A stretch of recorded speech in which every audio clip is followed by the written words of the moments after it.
This week on Not Another Shooting Show. For some reason, he's doing it shirtless. Lane would be proud. Drink. Wah, wah, wah. Quit whining about you personally. You're used to shit not fitting. We're going to DQ like 6 people on this bay. I have... He's Jeff King. I'm Andy Erickson. This is Not Another Shooting Show. We go to Memphis, Tennessee, Jeff, where a man... Walking in Memphis. Who sang it, Jeff? Oh, damn. I was thinking of a different Memphis song, and now I forgot that one. Damn it. What one are you thinking of? That's How I Got to Memphis. Oh, well, Mark Cohn sings Walking in Memphis. I knew that. What is the one you're thinking of? That's How I Got to Memphis by Tom T. Hall. Oh, wow. Yeah, I don't know what you're talking about. Anyway, we go to Memphis, Tennessee, where a man was rushed to the hospital after accidentally shooting himself near a car dealership Monday afternoon. According to the Memphis Police Department, MPD said the shooting happened just before 3 p.m. near the Roadshow BMW dealer on North Germantown Parkway. When officers arrived, they discovered a man who had accidentally shot himself. That man was rushed to hospital in critical condition, according to police. News crews from Fox 13 in Memphis at the scene noticed MPD's investigation apparently centered around a brown Ford Bronco in the parking lot. And at least 2 squad cars sat parked near the Bronco while officers conducted their investigation. So, brown Bronco. Definitely, well, OJ's dead, I guess. We can't say Nothing that. bad ever happens around Broncos. No, Broncos are fine. There's nothing to see here. I almost grabbed a second story about this because this was in multiple places, but the other news story did not mention the BMW dealership at all. Like, the headline was "Man accidentally shoots himself on Germantown Parkway." The other story said near BMW dealership. Like, the Beamer dealership had nothing to do with the story. Oh, yeah, because when you mentioned the Beamer dealership, I was like, oh, was he, like, getting into a car? Yeah, he, like... No, he happened to be in a Bronco near that, as far as I can tell. With all the meth. Like, I don't know if it said it was near the dealership. I don't know. So, anyway. And it could have been he was going down the road, and he's like, oh, I shot myself. I should pull over. Right. Which, I mean... Do you pull over? I mean, if I'm eating a burrito, I don't pull over. I just keep eating that thing, even though it's making a mess. Yeah. So. That's what real men do. Yeah. Just keep going. Just power through it. Be a man. Yes. Continue to dry fire while you drive. Absolutely. Are you passing serious? Cars as movers. Are you even serious about carrying if you're not dry firing while you're driving? Patreon.com/NotAnotherShootingShow. You can subscribe there, and then on Friday you'll get another show. Like another whole show. When my eyeball started leaking pus all over my eyeball, I didn't do the freebie teaser episode, but I still plan to do that. It happened this past Friday. So patreon.com/NotAnotherShootingShow, just $3.57 a month, gets you an extra episode every single week. Okay. I was supposed to get my Shadow 2 slide today. Yeah. I was so excited to get home from Minneapolis. By the way, if you didn't see the Reddit, I went to Metallica in Minneapolis over the weekend with my son, my 11-year-old son. And it was quite awesome. It was really good. The last time I saw him was in Vegas, and it was sort of a one-off show, and they hadn't played in a while, and they didn't play for a while after that. And they were still good, but you could tell they weren't tight. And the first show, Friday... They were good. It was a tight show. It was a well-oiled machine. Sunday was a less well-oiled machine. The best part was when they screwed up the intro to a song, Moth into Flame. It's supposed to be like, they have to do stuff to like cue the lights. Yep. Because like it runs on a computer program, so it's programmed to do its thing once a certain thing happens. And like in their set list that they'll post online afterwards, it'll have, those cues, like whether they're supposed to just hang on a cord or whatever. Well, it was an 8 count going into Moth into Flame. And so the drummer goes 1, 2, 3, 4, and then James Hetfield goes, nah, nah, nah, bah, bah. And then they all just stop. And then they start making fun of James for not knowing how to count. And and then he starts blaming Lars for... He said, hey, everybody, help Lars count to 8. And then eventually he goes, no, Lars didn't fuck that up. I fucked that up. Okay, let's try again. Everybody count to 8. And the whole stadium goes 1, 2, 3, 4, 5, 6, 7, 8 as he's hitting the hi-hat. It was fucking great. It was so fun. I love like when you're at a concert and they get the fans involved and they mock themselves. And yes, and they have fun with what they're doing. It's so endearing. Yeah, versus like I've gone to shows where they're just like, they're excellent showmen and do it to the T, but you're like, I don't feel very like connected to what's going on. Versus well, like that's because what you're talking about is bands that aren't actually playing. Right. For the most part, they're just playing. They're play yokiing along. Yeah. So, like, I won't pay for a ticket to Motley Crue ever again. They're apparently among the most, and that's one of my favorite bands, but they're not playing, and I'm not sure what language Vince is singing in anymore. It's the videos online are hysterical. But anyway, so I was in Minneapolis over the weekend, and when I checked the USPS website, it said my slide was getting back from Stonebridge Gunworks today. And I checked on the way home about 11:30, and it said, we'll try to deliver again later. There was no one there to sign for it. I'm like, my daughter was there. What the hell? And so I'm like, oh, was it an 18 thing? I get here. The slip didn't have it needs a checkbox for an 18-year-old. It just said there needed to be someone there. I'm like, 2 of you were home. The doorbell rang. What the hell? And my son's like, oh, I just thought Jackie would get it. I thought you were going to do it. I thought you were going to do it. He's too busy playing video games to be bothered with answering the door. And my daughter goes, what time was it? I said, it was somewhere around 10:30. It was like 10:39. Oh, I was in the shower. Son of a bitch. So, it's getting redelivered tomorrow. And I told my daughter she's not allowed to do anything until that arrives. So yeah, that's where I'm at. I mean, I wouldn't have had a chance to go shoot with it today anyway, but I would have had it together and I could have, said something, but I gotta wait another day and I don't want to. Right. Plus I'm teaching a lesson after work tomorrow and I won't be able to get it. Ooh, and take no it. Fun. Like, cause I'll be going straight from work to the range. So yeah, new toy, best toy. Oh God. Yeah. It's so frustrating. Okay. So speaking of things, something that has gotten a lot of attention over the last, several days would be the Flux Defense Raider, Jeff. So tell us about the Flux Raider. Yeah. So it's a semi-interesting product. I would say it's a very interesting product. For those of you who have normal size arms, it is... Wah. Quit whining about you personally. You're used to shit not fitting. Correct. So it is basically a pistol chassis. They have it has it mainly for P320s or P320 type like SIGs or whatever. So it replaces the frame, the grip module with the grip module. Thank you.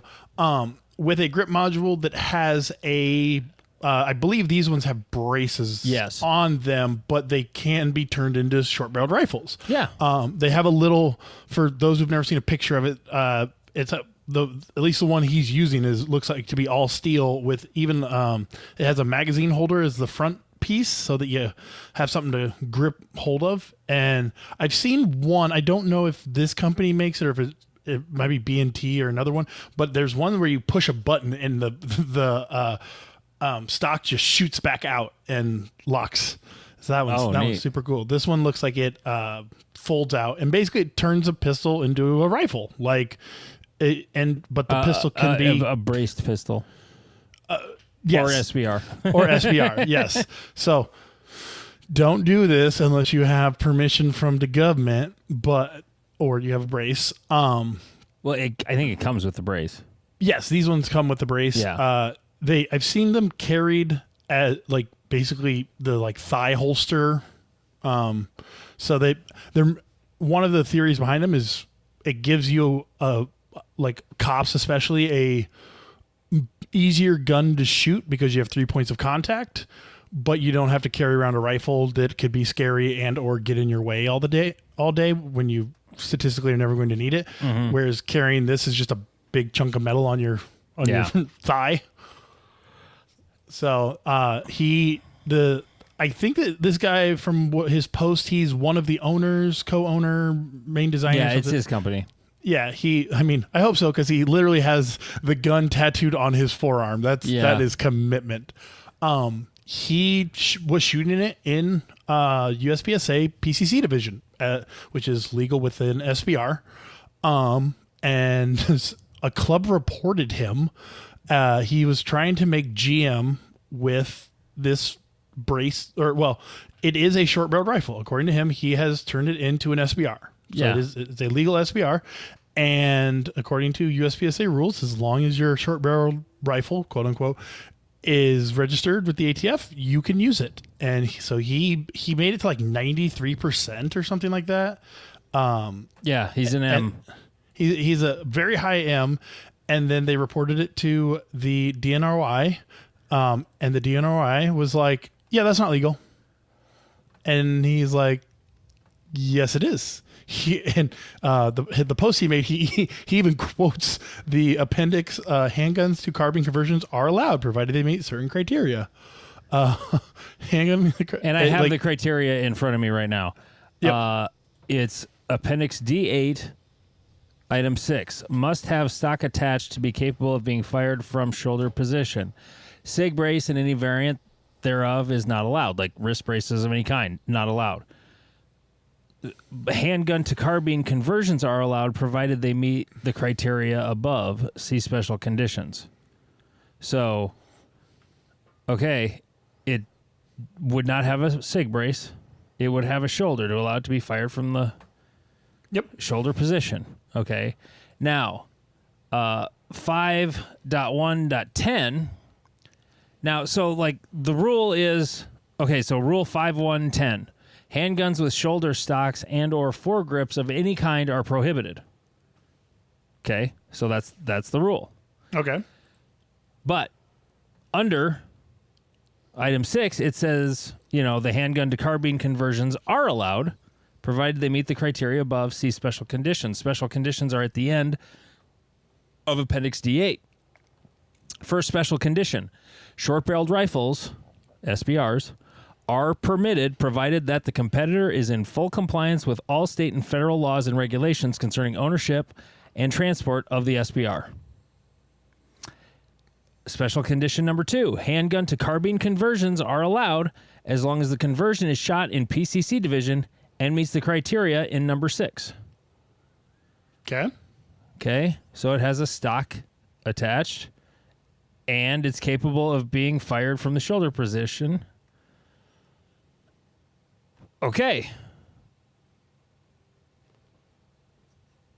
That's his gun seems to meet all the criteria. Yes. I'm literally watching his videos. He posted all of his high M and GM runs on Reddit to be like, hey, like I legitimately did this, and all of his reloads come from his belt, and he's got a stock on it, and for some reason he's doing it shirtless. Lane would be proud. Drink. But yeah, from what I can see, it's a silly gun. Like it's not advantageous. It's not gonna make you like you're better off with a JP GMR 13 or a JP 5. He did post one where he draws it from concealment and deploys the stock. That was sweet. So yeah, no, it's a super interesting little device, and here's what makes it interesting is because first off, Area 3 board members speaking right here. The way the rules are written, and I'm a firm believer in the rule of law. We govern the sport based on the rules as written, not how we wish them to be written. If a rule needs a change, okay, then that change can be worked on and then approved by the board. But until that happens, just saying no, you can't is not okay. The thing that's really interesting about the Flux Raider is that because of how the SIG P320 is made and designed, the fire control unit is the serialized part. It's the firearm of a P320. And so it's the firearm. Like, you can buy grip modules without a 4473. You can buy slides without a 4473. Can't buy a fire control unit without filling out a 4473 and a background check. Right. So now the thing that makes this argument really moot, in my opinion, is that if this is sold as this, like, if you go to fluxdefense.com and you buy this thing, you're just getting the chassis that you would put the FCU and slide on. If you go to sigsauer.com, they have a SKU with this. They literally sell. It's an OEM part. They sell the P320 Flux Legion. It comes with this instead of a grip module. So this is no different than, say, buying any 9mm AR-15 with a 9-inch barrel because it's a pistol, whether it's got a brace or not. That is a 9mm pistol caliber pistol, and turning that into an SBR and adding a stock is legal for PCC division. Yep. This, which you would be doing the exact same thing, you would be buying this thing from SIG. It's got like the Legion Chevron logo on the side of the deal. I mean, they're selling it as a pistol that could then be SBR'd. Yep, because it's got a quote unquote brace. Yeah. So it's the same thing. Yep. It's no different than buying an MP5K without a stock, the civilian version of that, whatever, and then SBRing it. Like, this is the same thing. Like, I don't understand what problem is being solved by not allowing this. Right. It definitely feels like one of those, well, I think that this division is only for AR-9 guns only, and you're okay, but I've seen Maggie Reese shoot a Ruger PC carbine. Yep, the Charger. That's a different gun. Like, there's a 9mm Charger, but I'm talking about the PC carbine. Okay, gotcha. I saw a dude win Iowa section with the Caltech. What is that called? The Sub 2000 or something like that. Yeah. He had to run that long. Good for him. Well, I asked him about it. He's like, I did a lot of work on it, and it ran like a champ. Like, he won going away. He was quite good with it. That's awesome. But yeah, it definitely feels like, well, and I guess Troy doesn't really. After careful review, my decision is to disallow the Flux conversion kit for the reasons I previously stated, specifically because it simply places a stock and foregrip on a pistol. That's not what the rules state. You can 100% put a stock and a foregrip on a pistol. That's literally what a pistol to carbine conversion is. That's literally what those words mean. Yeah. And if we don't go by the rules, which, I mean, I could get into thumb rests on production guns and get real wound up too, and carry optics guns. Yes. You guys who run those, like, I used to call the Magwell the tramp stamp of gun parts. I take that back. The takedown lever thumb rest is the tramp stamp of gun parts. It's the bad decision you made late at night when you had too many beers. I'm like, I'm gonna get a thumb rest for my Shadow 2. Yo. So, I have already I've written emails, and this is a thing that is being talked about among the board right now. So, that's where it's at right now. But there's no reason this gun shouldn't be legal as an SBR. Yeah, as an SBR and PCC division, it's perfectly fine. The fluidity of braces, I get why the board didn't want to allow braces when they put this in because it was such a weird thing, and then right, and even at the time, like the argument I used with people was, do you want the largest handgun shooting organization to clarify to the ATF, yes, we view these as rifles? Because then they can be like, well, the largest sport that handles this says they're rifles, so they're rifles. So we were providing cover. But anyway. Hey, funny little tidbit of trivia, Jeff, I've got for you. What's that? You said you were kind of pointing out that, they're saying they're rifles. Here's the thing. The word rifle only appears in the handgun rule book twice. The first time the word rifle is used is under the definition of tournament 6.1.4. A tournament consists of 2 or more firearm-specific matches, e.g. handgun match and a shotgun match, or a handgun match, a rifle match, and a shotgun match. And then it goes on to finish that definition. That's one use of it. Has nothing to do with the topic we're talking about. The other use of the word rifle is under the special conditions for short-barreled rifles. SBRs are permitted, provided that the competitor is in full compliance with all state and federal laws and regulations concerning ownership and transport of the SBR. So there is no definition of rifle in the USPSA handgun rulebook. Oh, fun! That is a fun fact. So, just throwing it out there. All right, moving on. Changing club culture, Jeff. Yeah, that. So this was an old post we got from Reddit that Jeff wisely snagged and saved. It didn't make it into a show a few weeks ago. So I'll just read the post. Okay, so Jeff has mentioned a quote toxic climate group at his club. But what do? Leave? Get a podcast and shit on them, or confront them? My local club has been around for a while. We run monthly USPSA, Steel Challenge, and Cowboy matches, in addition to multiple firearms courses weekly. Our membership hovers around 600, only about 50, being generous, contribute. I think he means contributing work-wise. We had a series of complaints from instructors and match participants about our club president being overzealous with rule enforcement. An example, downright yelling at people for taking off eyes or ears on the range, even on a cold range. So after a board meeting, we had an executive session to present the president with a formal reprimand explaining that we can't treat members and guests like crap. We have bylaws specifically designed to provide a safe and respectful environment for all shooters. He quit on the spot. Yeah. We rushed to get an interim seated, but we have nearly 30 years of knowledge lost because we chose to confront him.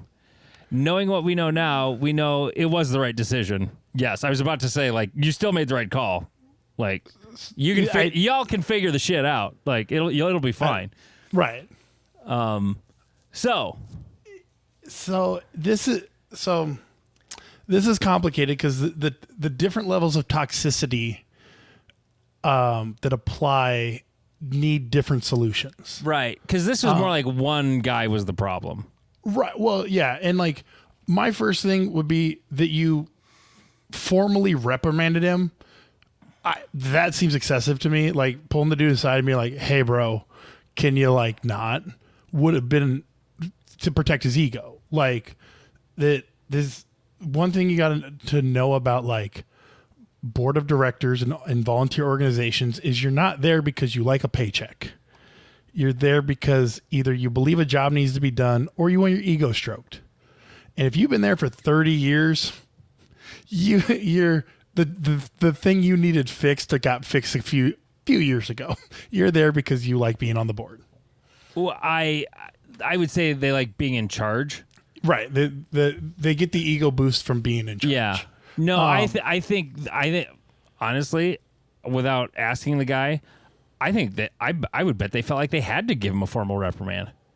Right. Because like they had to gang up on him. There was no other way because like one-on-one, they would have just been like. And that was going to be my other point was that I'm saying that, and they likely have talked to him about it because my club ran into this again. Going back to, I use my own club as an example. We had a match director who was known for he would search for DQs. He would do his best to hunt and catch new people. Like that was one of his, like he was a timer notcher, as the Howler Monkeys would say. And well, I 100% agree with that. Like, right. And so, what happened to our club was actually as hilarious as this. Is the person like caused an issue, and they didn't even present him a formal reprimand. They were like, "Hey, bro, like some people saying this, we don't even believe them, but like if some things is going down, like just don't." And he was like, "Screw you, screw you, screw you, I'm out," and took his ball and went home. And so we had to like form a committee, and we formed a committee, and we have put on matches ever since. And that person's toxicity and to a certain degree has left, but other toxicities took it over. Like the problem with an all volunteer sport, especially a sport that attracts a very certain type of mindset, has trouble dealing with people. The cliche is a lot of type A personalities. I like to consider it, everybody there thinks they're the smartest person in the room. I was going to say a lot of autism, but same difference. Okay. No, and it's 100% that, like, I mean, there's the toxic people. They're like, well, you should do this. Well, are you going to help? No. Well, you should do it. Fuck you. I'm not going to do it. I've confronted those.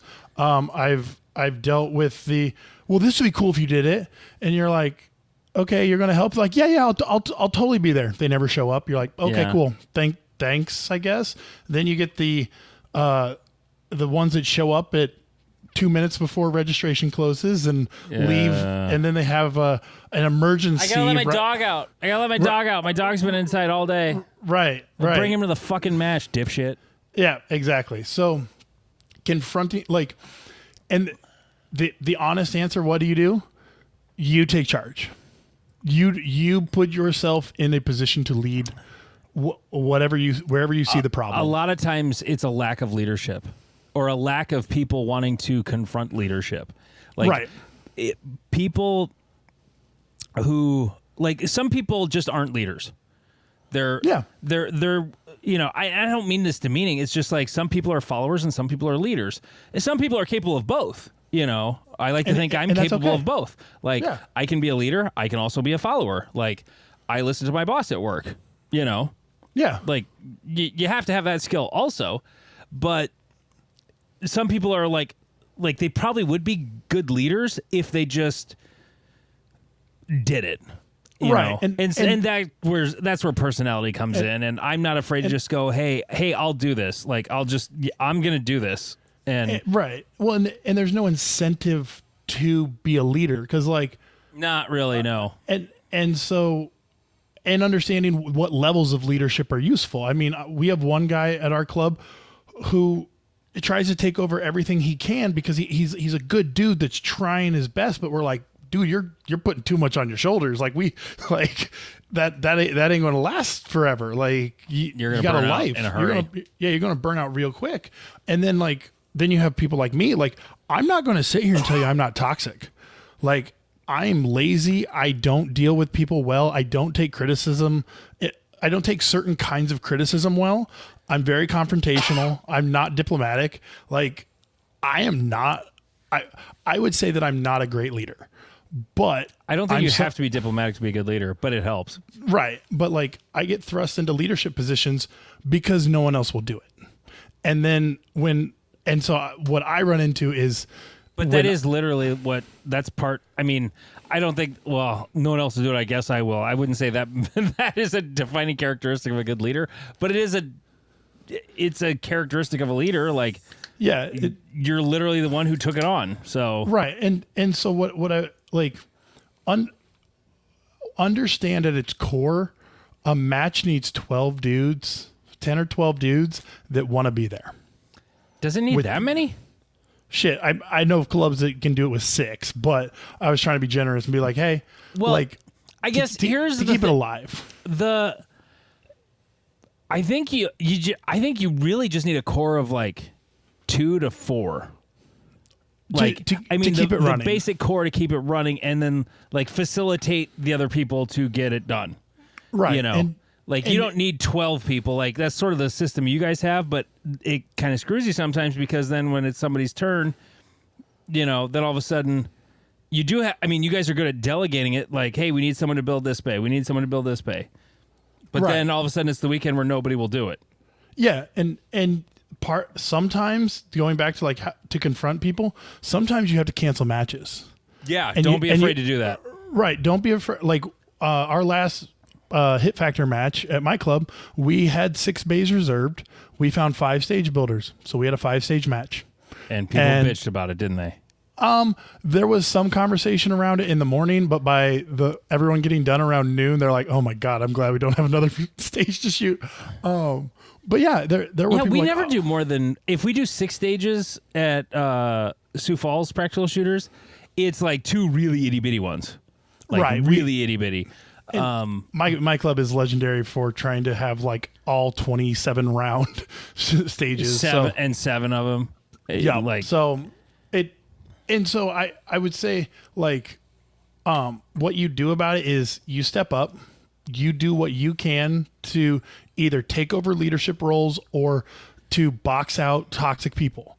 Like if you know there's a toxic personality that just sits over there and bitches and moans or whatever, if you can distract them so they don't bother the match director while they're doing a bunch of shit, you are a legend. Yeah. You're a godsend. Just you didn't run do interference. anything. Yeah. Right. Run interference. Like if you can be the, hey, I'll answer all the dumb emails for the major match. Like, sweet. What time does the range close for walking stages? Read the fucking match book, asshole. We posted a picture of this chrono box that sat in our shed for like 15 years. Yeah. We got 12 emails from people. Are you actually going to chrono? Are you actually going to chrono? And you're like, why are you cheating? Like, if you did that now, like I would know, like this is not something to be worried about. That's just a social media post to fuck with people. Yep. And and Todd even did it with the Garmin. Right. Like it didn't pull out the big box, you know, the old school chrono, like just a Garmin and took some pictures with it and got people all wound up. It was hilarious. And so doing those little tasks, you'd be a legend. Another part of it, there is a confrontation part. And it sucks cuz like these are your friends. These are the people you see 2 Sundays a month or train however often. And like yelling at adults to do a task feels really weird when you first do it. But like I yelled at our quote unquote super squad. I don't know. We had 4 or 3 GMs and a master or 2 on it. I couldn't get them to pace to save my life. And finally I said, if you guys don't pace, we ain't moving on from here. Like we got one dude pace. You can DQ someone for that. You can. That's a 10-6. Right. Like, unsportsmanlike conduct. But also like confronting toxic mindsets it's tough because like they're assholes. Well, like that's part of it. I mean, part of what we're talking about here is some people are assholes. Some people and are they're entitled. Yeah, but there's a mindset, at least at my club, but I've heard of it at other clubs. But at my club, I'm doing this to fuck with people. The I'm going to get that person with this. I don't know if since you guys since you design all your stages, I don't know that you deal with this as much, but like I've literally had stage designers be like, I did this specifically to mess with this one person or this one division. And you're like, God, could you not just make a fun stage? Or they'll make a challenge that is so complicated or so hazardous in its execution that you're like, we're going to DQ like 6 people on this bay. And, and like, I like literally it was, and the person who built the stage is a wonderfully good, nice person, but they built this stage with a stomp box in the front left of the bay. And then you had to stomp on it and then run back like 5 yards to get around a wall to shoot the swinging target. And I was like, someone is going to come back and throw their gun around this wall, breaking the 180. And they're like, then I guess they go home. And I'm like, that's your mindset? Yeah. Like that. No. And so this whole toxic thing, let me just say this. The whole toxic club mentality, I don't see this at the two clubs I shoot at. One I run, the other I shoot at. And the other club around Sioux Falls is it's weird to say it's a bigger club. It's not a bigger club because like membership wise, I think my club, like my gun club, probably has more members and is a bigger, better facility overall, and it's open 7 days a week, and that one's only open like 3 days a week. But they have the big Sunday morning matches that will have anywhere from 30 to 50 people.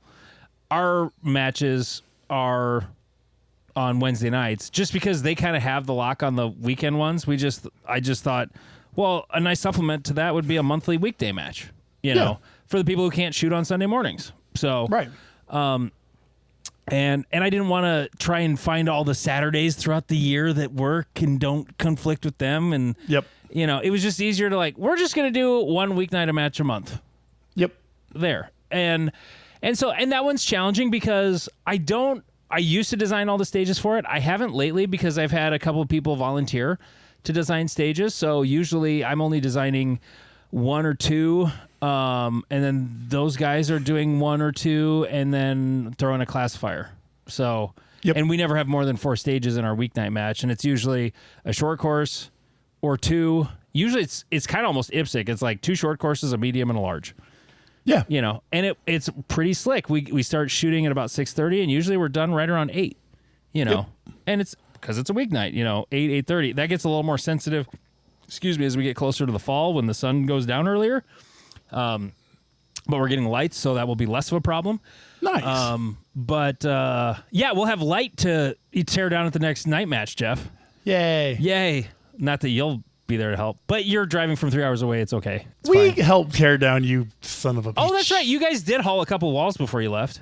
Yeah. We tore down our bay and started the next bay, and then you were like, you guys know it's like midnight. You can drive home. And I was like, thank you. That's totally fine. Like, but next time, just stay. Yeah. Stay overnight. That was 100% a Steven thing. God. Plus this one, sorry. Yeah, go ahead. Let me finish this tangent before we go back to the actual topic. The fall one is the best one because we start sooner. Yep. So it's a little chilly and there won't be any bugs. There won't be bugs. There'll be a little nip in the air. It'll be like late October, like right before daylight savings. So, you know, sundown's at like 6. So by 6:30, we're usually shooting. Beautiful. Yeah. And then we can go for beers afterwards. Yeah. You know, as long as you and Steven stay in town. Yep. Hear that, Steven? Or who else, and Austin and whoever else you can get to come up with you from Omaha. Yeah. For sure. By the way, this is like our night match is sort of like, it's not I wouldn't call it a major, but like we design it for 60 people, 5 squads. Yeah. So it could be a decent, like at least for us, it would be a, you know. That's a good showing. That's half a major, basically. Yeah. So. So just FYI, people, if you want to drive out here for it, whenever I get it scheduled, it's like one of the last Saturdays in October. Yeah, it's fantastic. But one of the final point I'll make is with like changing the culture, it takes time, it takes energy, and sometimes it can't be saved. So like I'm just going to throw it out there because I know he listens. Our 3-gun culture is super toxic. Like they do things specifically to fuck with each other or to fuck over the 2-gunners who are 60 to 70% of their match. Like they like they're a different thing. That's funny. Yeah. Oh no, they view it that way. And you know exactly. 2-gunner losers. You know exactly who I'm talking about, Mr. And I know who you're talking about. And he would specifically say before a match, I set up this stage to fuck with you 2-gunners. You should be real men and get a shotgun. And we're like, you're the assistant match director. Like, quit being a dick. Right. And so, I mean, but it's continued. Like 2 matches ago, they had 50-yard headshots required by pistol, but shotguns shooting slug could hit 1 anywhere, and it was fine. And it's like, fuck you. That's not... Right. That's not. No, that would I would never allow that to happen. Right. Like the target can't be different. It's optional. It's either everything for everybody for both guns or not. That's bullshit. I would have. I wouldn't have shot that match ever again. I told that guy to go fuck himself.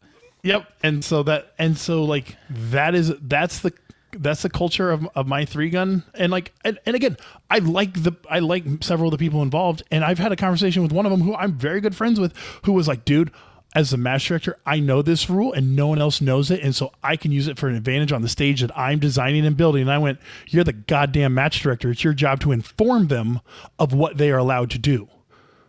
And he's like, and I was like, dude, and they don't understand why we don't we have a large, well, we used to have a large USPSA club. Well, it's kind of medium now, but like very few USPSA shooters shoot the multi-gun, and very few multi-gunners shoot USPSA. Yeah. And we have very little crossover, and it's literally like we literally have 3 different cultures in our club. The Steel Challenge people, most of them are wonderful people, would gladly have a beer with most of them. USPSA shooters, it's 50-50. Multi-gunners, there's like 3 that I like. And so it's to go back to my point, sometimes you just cut it loose. I haven't shot a multi-gun match in 2 years, something like that, and I never intend to shoot another one. So that's my take on how you deal with a toxic club. You give them a chance, they don't listen, they don't want to change. Check out. Yep. Okay. Moving on. It's so easy to shit on things. So now we're going to shit on something. So this got posted to our Reddit. Well, basically, we're switching to the Reddit now. I mean, half the show came from the Reddit already, but which, by the way, reddit.com/r/NASS is our Reddit. And the hooligans in there are so much fun. Somebody posted, JDM27 posted this video from the CCW sub. His title was that sub-second appendix draw. Stay till the end for a little surprise. Now, the guy who posted it thanked him in our comments. I don't think he realized that he was going to... I mean, the guy is practicing, and he's got a pretty salty draw. But the interesting thing... And he shows the target at the end, but he's in an indoor range, whatever. The target is the target. I can't tell how big it is if that milk bottle is... what the size of it is, it doesn't matter. He's got a pretty salty draw. He's using all of the appendix holster company influencer tricks to make it faster. T-shirt only comes down to the belt, pretty much. It's super loose. It's seen a day or two. It looks as old as the Guns N' Roses Metallica tour T-shirts from 1992 I saw at the concerts this weekend. It's well worn out. Very easy to move around. He's pulling it just like to under his tits to do it. When I teach a concealed carry pistol class, like I teach pull that shirt to your fucking throat. Like make sure it's all as out of the way as possible while you're drawing, and then drop it once the gun's clear. Because that's a more reliable draw. And I still hook thumb or optic on the shirt. But the guy's training, he's salty, it's whatever. The thing that's interesting, though, in this video is at the end, his last run, he draws, shoots 2. I don't know if he goes to slide lock. I'm watching the video again. No, he just reholsters a loaded pistol and then draws his backup full-size pistol from, like, the 8 o'clock position. I think it's like a P365. And the thing is, I think that, no, he's a righty. It's just I saw there's like a lane 1 in the background. So it's like Instagram, like reversing the image. So he is a righty. Oh, okay. But yeah, but he draws his second full-size pistol. And the guy's not very big. He's not a big guy. Doesn't look to be anyway. Right. In his defense, I do think it is a P365 that he drew from like small of back. Okay. But like, yeah, it was more like 4 o'clock, like 4 or 5 o'clock. It wasn't small of back. Well, and so like there is a part of the range lawyer in me is like, so did you like flag 7 people as that gun came around you? But like, I want to give him props for training. I want to give him props for like he has a very good draw. It's very staged, and like it's only the draw, like, but and a lot of reloads. Like, stop practicing from concealment reloads. They don't do anything for you. There's one registered reload in a self-defense situation, and it was in Pakistan because they have like a 4-round. Yeah, because they're so scared of the mags not working. Right, and so like, just draw the gun and shoot it. And like, he does that several times. And also, don't just throw guns back into holsters that are pointed at your crotch. It's not a big deal when your pants are that loose, though. That's true. You know, if your belt is as tight as it would be when you're actually walking around all day, yeah, probably not. Right, but yeah, and so I like, again, I feel I have mixed feelings because he is putting in the work that I think people should put in to do the thing they're doing, but he's also doing it all the range theatrics that make me like, the only thing he didn't do was scan and assess. Yeah. But I mean, he's got a shot timer. He's got a hella long keychain with like a fuzzy toy on the end of it or something. I don't know what that is, but I mean, it was like sort of the ultimate video of somebody who's like this dude needs to go find USPSA, because he obviously is interested in practicing and getting better, but he also watches too much YouTube. Yep. And just like just get better at shooting. Just do it. Just be better. Or not be better. Right. Be better is like sort of condescending. Like, get better. Yeah, I didn't mean to be condescending at all. Take it to the next level, because he's probably a high C class. Based off of his ability to draw, he would probably be a high C, low B class shooter. Yeah, he'd probably classify high C or low B right away. Right. But I also want to use this to shit on Jeff, because are you even serious about carrying if you don't have 2 pistols on you, Jeff?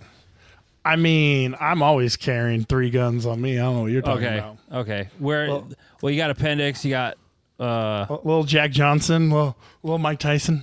Okay. I don't know what that means.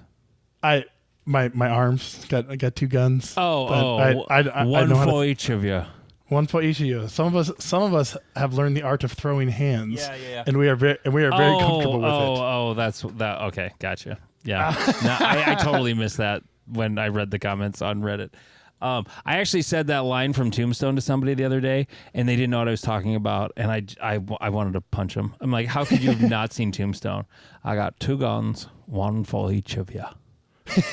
Speaking of which, Netflix has a White Earp nonfiction series, they call it. Basically documentary. Like dramatized documentary. Yeah, check coming that out. And it goes beyond, like, it kind of starts with the shootout at the OK Corral, and then it goes well beyond that. Right, because his life got way more interesting after that. Yeah, that's just the start. Yeah, everyone's like, oh man, that happened. And you're like, oh no, like, they like ride people down and hunt them. Oh yeah. For killing one of them. Well, like, even it's a whole in Tombstone, they kind of show that. I mean, Tombstone is probably not the most historically accurate thing ever, and I don't care because it's fucking awesome. But yeah, it was rather brutal, and I can't wait for it. It comes out it comes out the day this comes out, so it's out now as of cool. people listening to this. As we're recording, it's a couple days away. But okay, more stuff from Reddit. We had that, but we're running long, so we'll save that for the Patreon episode. Okay, Jeff, because we're getting a little long in the tooth. Other things from the Reddit I wanted to hit. Fuck. I've got 3 of the range guy open all at once, and none of like just our homepage. This was speaking of club culture, this was cool. Destroy All Trumps posted, "It happened. I am officially a match director. Thanks for the advice, guys. I delegated as much as possible, let the stages get built without micromanaging." In parentheses, he said, "That was hard. Yes, it is, especially when you're new to it. And I didn't care how I shot. I won CO and came in 5th out of 44 overall. My area director, Jim, and RMI Carl came, and the whole match went smooth and fast." So must be out in Area 1 there. Yeah, that's all you can ask for. Yeah. Like that. Hey, I mean, props to you for shooting well. That's not my normal experience, but like that it went smooth and fast. that my club's been active for 25 years, and ours aren't always smooth. No, and the smoothness can, like, lack of smoothness can come from a lot of places. Like, there could just be a problem with one stage, and it's like getting it built like causes a problem, or the activator was not built properly. Like there can be that sort of thing. But like I remember my first match as a match director, I was wound up tighter than a $2 watch, and I'm like looking at every detail, at every little thing. At the same time, like I felt like such a dick for standing there telling people what to do while they're doing all the work. But when you're building a stage, one person needs to be that guy. You can't pound stakes and direct traffic at the same time. Like that has to happen. So good for you, dude. Shooting well, that just meant, well, it went smooth. Like you thought it through. Basically, you had a plan for it, and you executed the plan for the match. I don't even mean the shooting part. Like the shooting went okay because there weren't giant problems. When you have giant problems, or the first time you run a major, then right back to us and tell us how you shoot at the major. I actually shot good last year though at Great Plains. I shot pretty damn good. I remember Scott Arnberg, he was the range master. He's like, damn, you shot pretty good. This is your match. I'm like, yeah, I know. I had no expectation, though. I just shot. I had the same attitude this year, but I was way more tired. Oh, God. It was a dumpster fire. It was bad. Okay, so good on you there. Let's see. Other stuff. Yeah, I went to Metallica. I mentioned that already. Oh, this was the other really good one. When to trust your gear. From T Kemp WI. I'm going to guess he's from Wisconsin. Curious what everyone thinks on this. Maybe a good podcast topic. Yes, it is. When do you decide a gun is good to go to a major match with? Is it based on round count, time behind the gun, past experience on the same platform? What about for a carry gun? Same question, but for your major match ammo, how many rounds before you are confident is good to go? What about carry ammo? This is a lot of questions. Let's just start with match gun. When is it good to go, Jeff? I've taken a gun from the gun shop to a match before. I don't really believe... To a major match, I don't really put too much mindset behind this, if I'm honest. Like, I have a gun with 40,000 rounds on it that needs cleaned. But once it's clean, I would have no problem taking it, and I have no problem going to Shields, buying a Shadow 2, and running it. Like, if you're buying a reputable gun from a reputable manufacturer... And you don't fuck with it. And you don't fuck with it, and you're using reputable ammunition, the gun will work. Like, yes. the whole, like, oh, you need to break in your CCW with 400 rounds and 200 rounds of carry ammo. Get 200 rounds of Blazer and then run 100 rounds of Gold Dots. I carried my Shadow 2, or my M&P, I got the trigger installed in it, fired like one magazine of FMJs to make sure, like the trigger works. And then I put hollow points in it, jammed it in the holster, and carried it for like 3 years. Like, that's kind of the whole point of the carry ammo, is it's supposed to work. And if you're buying a Glock, a Smith & Wesson, CZP-10, or PO7, an XD, or a CZ Ruger American, right? Hammer-fired gun. Right. Oh, God. I saw a comment where a guy said, I heard Andy say it looked like a Ruger, and now I can't unsee it. Yeah, I did see that one. Because it's so true. It is. It looks like a Ruger American with a hammer. God. But yeah, and so I think I now have a match gun, but I've shot all three of my guns in matches before, and I would have no problem if one of them goes down because guns break. I'll go to my bag and grab the next one. Yeah, like I don't know. Here's my kind of, like, when it comes to shooting something like a Glock or an M&P, I change my Glock so minimally. I never worried about it. I put in an Apex connector, I lightened the striker spring by a half pound, and I polished up the connector and the trigger bar, and that was it. That's all I did. I did nothing else. Gen 4, Gen 3 Glocks, the one thing you do have to do from time to time, or it will screw you eventually in a match, is the trigger spring, because it's a pull-apart spring, not a compression spring. The Gen 5 trigger spring is a compression spring, so this problem went away. It was like the one fail point of a Glock. I broke one of those in a match one time. Luckily, it was on the last shot of a stage, and I didn't know I did it until make ready on the next stage.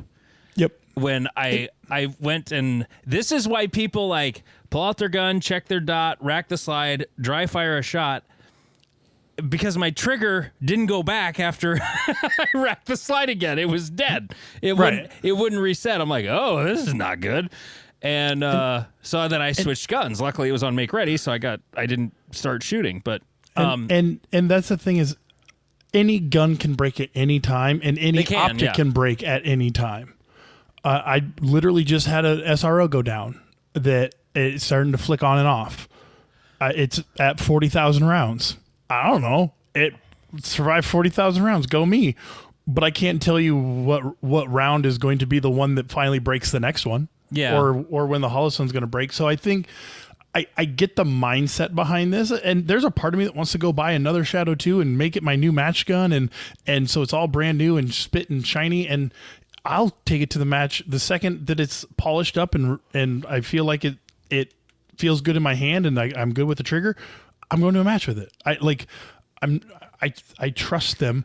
But like a certain amount of that's one thing too. That's the difference between Shadow 2s and like the TAC Sport, because like I just bought a new spring and follower for one of my TAC Sport magazines that had an old janky one that crapped out, and the new one didn't work. But I didn't go to a match with it with the new one going, oh, it's brand new, it's gonna work. I shot it at. Well, I didn't even shoot. I actually never even attempted to shoot it. I just tried cycling it.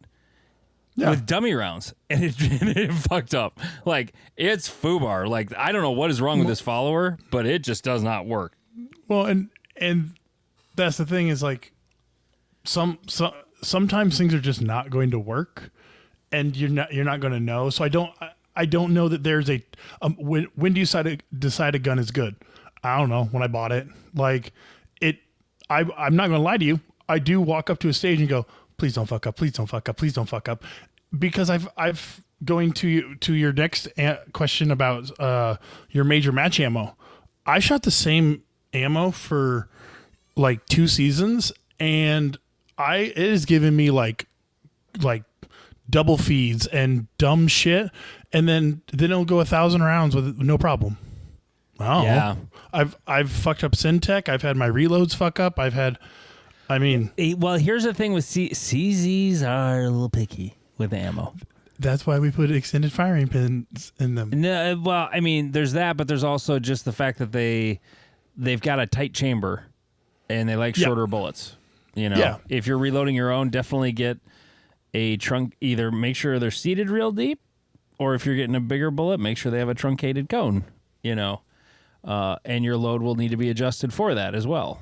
You know, if you're seating deeper, anyway. You know, if you're shooting a 135 or a 147, and there's also the option of like reaming out the throat of the barrel.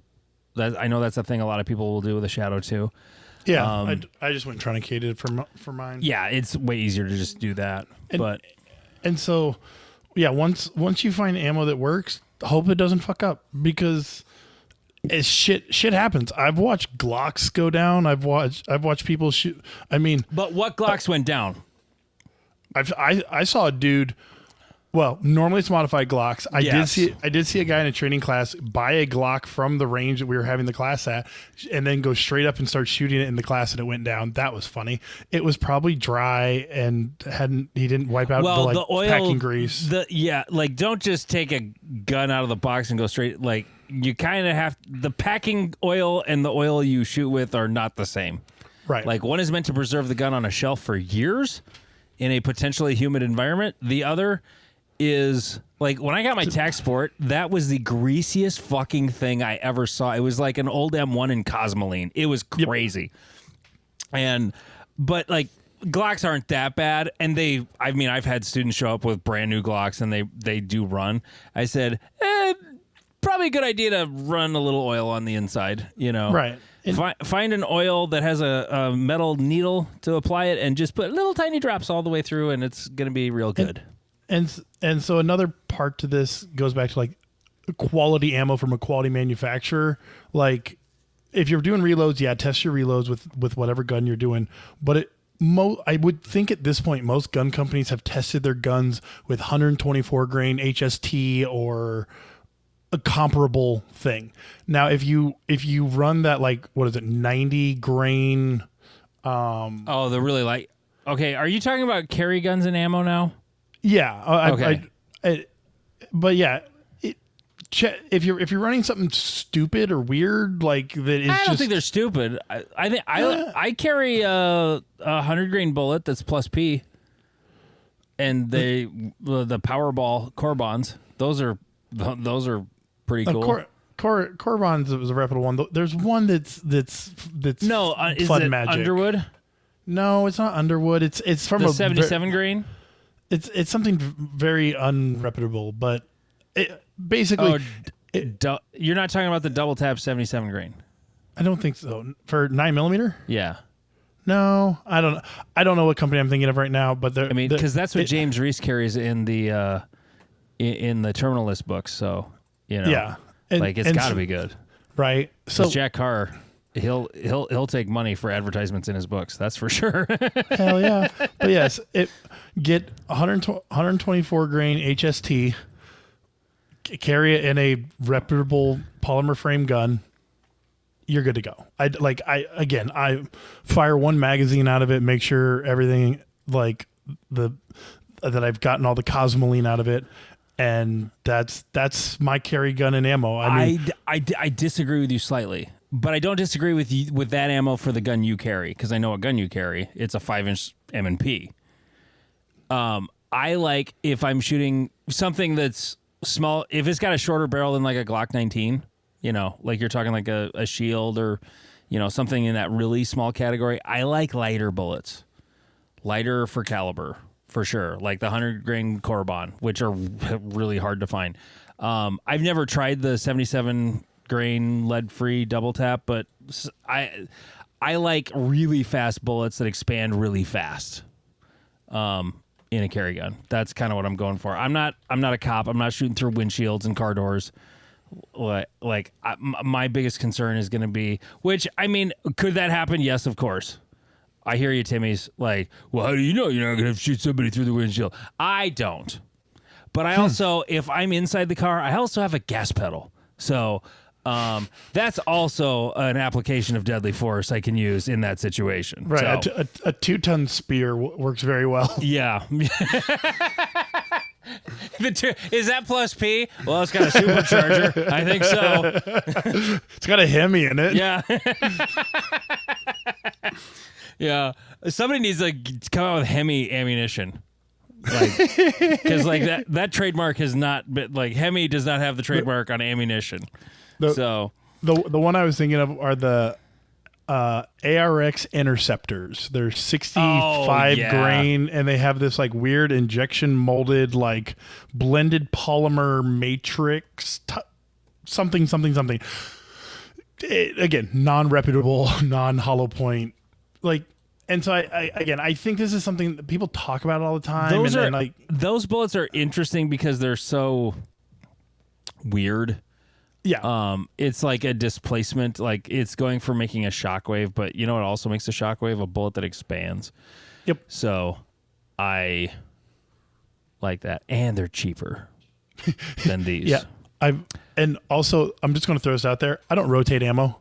I bought HSTs. I have the choir preached long enough. I've become the converted on this.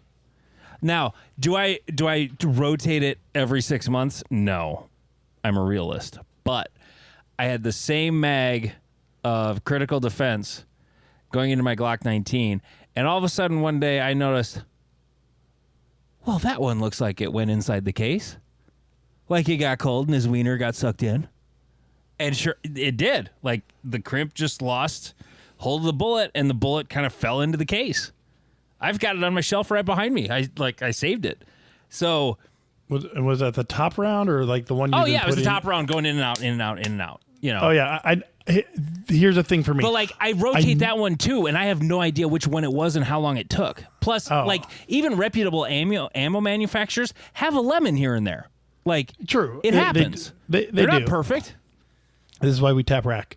But yeah, I think that's one of those things for people who are like, oh, if I leave my ammo in like a hot car, will it go bad? No. It's like, nope. And so like, if you leave it in a cold car all winter, maybe. Like cold does affect powder pretty drastically. Now, is it still going to shoot? Is it going to shoot a pistol bullet just fine? Well, I was actually I listened to a Hornady podcast. Like, if you like autism and rifle shooting, the Hornady podcast is for you. Oh my God. Like, they go balls deep into like little stuff. But I've learned a lot from it because I do load for rifles.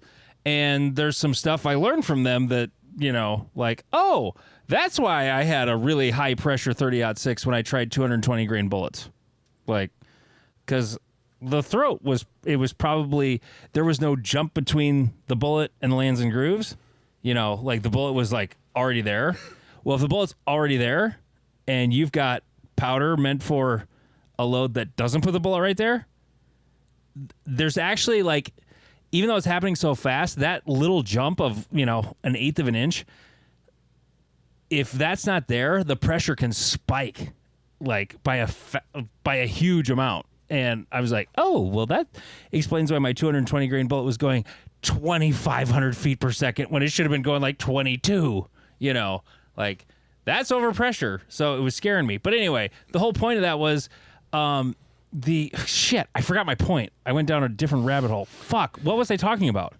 You were talking about the cold effect, like the effect of cold on powder. Yeah. Yep. They were talking about powder one day and how cold will really fuck up your powder because, especially if it's extruded powder, which most pistol powder is not extruded, but it can still matter. Like N320 is an extruded powder. It's just cut really short, and it'll crack. You know, when it's in the cold, like in extreme cold, like it gets here in South Dakota. But most pistol and shotgun powder has a lot of nitroglycerin in it, and extreme cold also kind of fucks with that. So I had basically like all of the pounds of powder I didn't need or use regularly, I just put them in a 5-gallon bucket, sealed it up, and I put it in my garden shed for a winter. I don't know if any of that shit's good anymore. Yep. You know, and I listened to that episode, I'm like, shit, that was dumb. Fuck. Like there's probably like $800 worth of powder in that fucking 5-gallon bucket. You know, just stuff I'd collected over the years. Some of it was like 4-pound, you know, containers, and it was like, damn. But no, that would be a fun experiment though, like because that American Select is a shotgun powder you can use on pistols, and I've not really experimented with it much yet. So that would be kind of interesting. Carry ammo, like buy it from Federal, Hornady, Corbon, Barnes, like any company like that. Underwoods, yeah, and any Underwood. The other one I mentioned, Double Tap, like that stuff is. I have shot some of that. It seems pretty good. And anything cops carry. Anything cops carry, yeah. Like you can't go wrong with gold dots. Yep, gold dots. Gold dots. I couldn't remember. Critical duty, critical defense. Like the gold dots are cool because they really expand. I mean, those are kind of my favorite. Yeah. They're also a bonded tough bullet, you know. Yeah. So going back to it, it's like get a good gun from a good manufacturer with good ammo, and I will trust it out the door with one magazine through it. I'm ready to go to war. If I'm buying something more bespoke or more shitty, then maybe I'm going to test some things. Or you're fucking with it. Or it's my shit. I'm fucking with it. Or it's my shitty reloads. Like, yeah, yes. I'll go test it, and sometimes you learn some things. But test your ammo before you go to chrono. Right, but at the end of the day, guns break, ammo does weird shit, optics break, and you never know when. So, I trust my equipment as much as far as I can throw it, and I shoot heavy guns. I'll say this: when I went to Minnesota section, I just shot Blazer 115 grain out of my Tech Sport. You know what I didn't worry about? Making chrono. Yeah. You know what I didn't worry about?